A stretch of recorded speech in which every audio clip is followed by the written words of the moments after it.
Today we're joined with Miss Julie Pecina to talk about specific learning disabilities and what to do in your classroom. How's it going, Julie? It's going great. How are you? Doing really good. Good.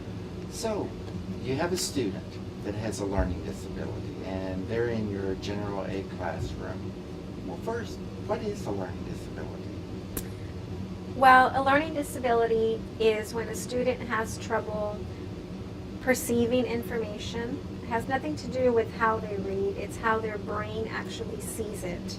And so it's a misperception of what they're looking at. So they may see a different word or a different letter. And so because of that, they tend to interpret it wrong or read it incorrectly or not be able to answer the question. Okay. So what do we do with these students? Well, we help them to stay organized and help them with lots of cues as far as what did you just read, tell me about what you're reading. So lots of constant questions to ensure comprehension if it's reading. Some students with learning disabilities might have trouble in math, and again that goes back to how they perceive the numbers, the calculations. They might see a plus sign instead of a minus sign, things like that. So it has to do again with visual and the brain's perception of the material. So again, if it's math, again you would chunk up the assignment, ask them after a few problems, are you adding, are you subtracting, just that reminder. So are they going to do as much work as the rest of the students? They are able to, but just not at the same time as the other students. It'll take them longer to get through a problem because it takes them longer to process information.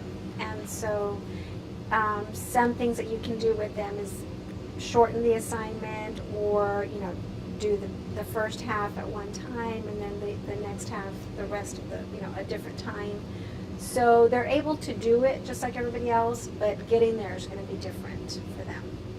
You talk about shortening the assignment. So if I'm teaching math and I give everyone else 30 problems, how many should I give this student? Well, it's really going to depend on what the student is able to do. In some cases, if you feel they can handle it, then by all means go ahead. Don't underestimate your students. But sort of a good rule of thumb is half or a little bit more than half. But I always tell my students to make sure that you pick out certain problems in that worksheet. You don't want to just do the first 15 if the last 15 are going over a skill that wasn't on the first 15. You see what I'm saying? So you want to kind of handpick, even do a different worksheet for them where you have handpicked the problems you want them to work on. Now, will I get any help from the special education teacher on campus? Yes, there should be a lot of collaboration between the special ed teacher and the regular ed teacher. Part of your job as a professional is to ask questions. You want to be an advocate for yourself as much as for your students. So it's okay if you go to the special ed teacher to ask, how can I modify this, or give me some ideas, or can you come into my classroom and help me out? So that collaboration needs to be there. It has to be a team effort because that student is both your responsibilities, and so you both want to do right by him or her. If the student, let's say the student gets it on Monday and they're just really good at long division, does that mean that they've conquered that and now they're always going to be good at it? Actually, no. One of the characteristics is they don't have good long-term memory, and so you would have to repeat a lot of what you're doing. So even if they got the skill, like you said, on Monday, you still want to go over it on Wednesday and again on Friday, and even the next week.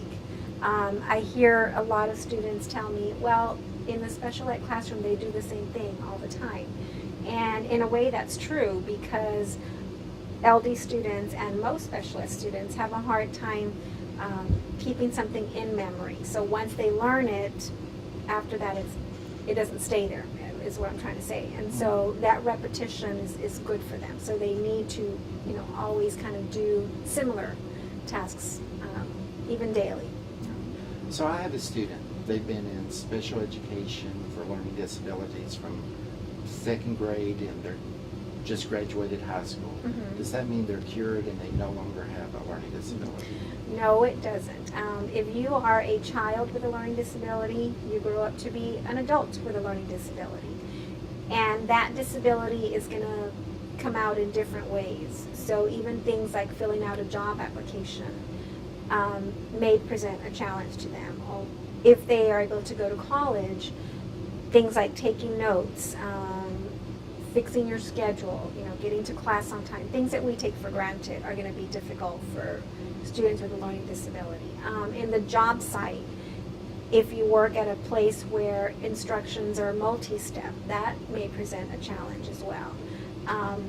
So no, you're not cured once you become an adult. And that's true of any disability. A child with autism grows up to be an adult with autism. A child with a hearing impairment grows up to be an adult with a hearing impairment. Well, that's really good information. Thank you for joining us today. You're welcome. My pleasure.